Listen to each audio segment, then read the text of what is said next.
Okay, so here we have an extreme case. We have a cyclobutyl group. Look at the size of that group.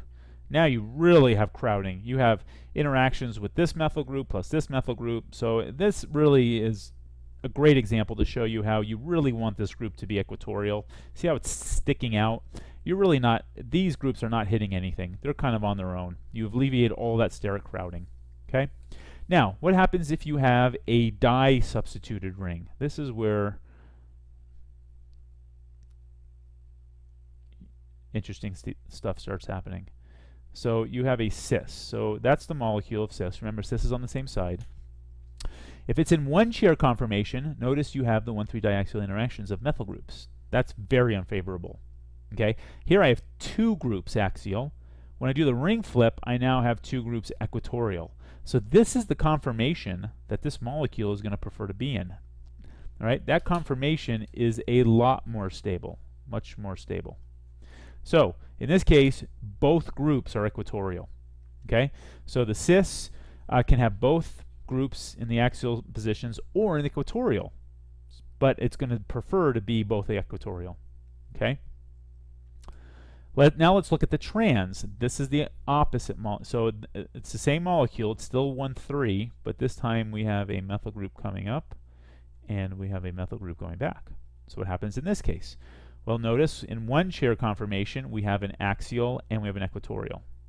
If we do the ring flip, this comes down and that goes up. What happens? One in the axial and one in the equatorial. There's nothing I can do about this. I will always have one group axial and one group equatorial. So these are equal in energy. Equal in energy. There it is. Same energy. Okay? So it's the same in energy. Now, between all four molecules, so this example, okay, and this example, between all four of them, which one is the most stable conformation? Okay? Hopefully you said it's the one where they're both equatorial, so that would be the cis molecule. Therefore, the cis 1,3-dimethylcyclohexane is more stable than the trans 1,3-dimethylcyclohexane. Okay? So I think it's on the next slide. So both conformations have one axial and one equatorial, so they're equal in energy. Okay, so just to show the point again, this molecule right here, because this molecule is both equatorial, this is the most stable molecule of all four of the all the conformations. This is the least stable, this is the most, and then the cis compound, these are in between as far as energy. All right. Now, since this is the most stable conformation, this molecule, the cis 1,3, is more stable than the trans 1,3. The trans 1,3 does exist, but it's just not as stable as the cis 1,3. Okay? So here's a problem. Why don't you do this on your own? Basically, it's just saying draw both chair conformations of cis 1,2-dimethylcyclohexane and determine which conformation is more stable. All right? Repeat for the trans isomer, and then predict which isomer, cis or trans, is more stable. Okay? So do the same analysis, draw all four conformations, and determine which one is more stable. You can do this on your own. I'm not going to do this. You can read the slides. I will do this in class as well. This is something that we're going to do when we do the lab. Okay, I am back. Hopefully you did that problem. Otherwise, we'll do it in class. The last thing in this chapter is basically bicyclical systems. These are really cool type of molecules. There's all different types. We're not going to worry about naming them. I just want to bring them to your attention of the types of rings there are.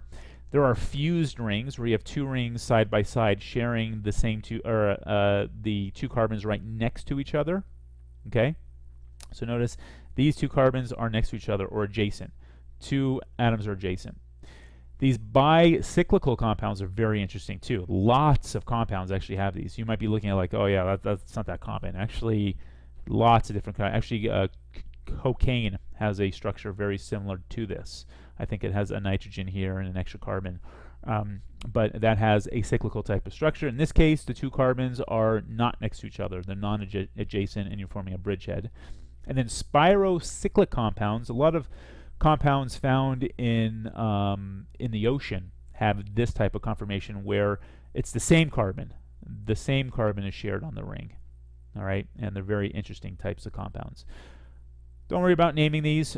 We'll talk quite a bit about these next semester for those of you that take Chem 212. We're going to do something called a Diels-Alder reaction. Very famous reaction. They won a Nobel Prize for it, and you can easily make these types of compounds. It looks very complicated, and they are very complicated. They're very hard to synthesize. But Diels and Alder found a really neat reaction that actually makes this very easily and in very high yield. Like I said, nomenclature we are not going to worry about too much. I'm actually going to skip that. Decalin, this is an interesting molecule. This is a fused ring. Notice we have either the cis conformation or the trans. All right. Hormones have a lot of these in there. This is a basic structure of hormones.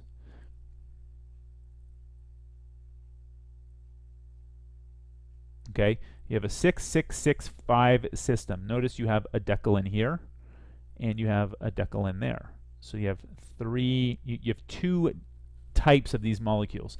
You're going to notice in nature, most of them are the trans. Okay, I'm hoping you can look at these two structures and figure out why it's trans. All right, notice if it's in the cis, what do we have here? We've got axial carbons. Very bad, isn't it? Notice in this case, in the trans, all of our carbons are equatorial. Okay, notice here's the one of the chair conformations, and here's the other chair conformation. All right, so notice that this carbon is in the axial position with respect to this carbon, and this carbon is in the axial position. But notice here we have a carbon, and then this carbon is cis, and one of them is trans. So one's trans and one's cis. Okay, so that's what most, like I said, most compounds in nature are going to adopt this conformation because of this effect. So it's kind of an interesting real-life example showing you two 6-member rings hooked to each other. Okay, so cis-decalin has a ring fusion where the second ring is attached by 2 cis bonds. Trans is 2 trans bonds. Trans is more stable because everything is equatorial. All right, that is the end of chapter 3.